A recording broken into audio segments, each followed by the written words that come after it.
coded transmission, right? That is also important part of the wireless communication, right? Because we have to encode the data.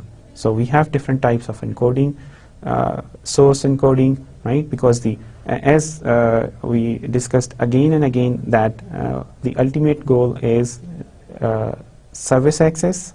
So as a result, we need to receive data from the transmitter, or we need to transmit data, right, to the server, for example.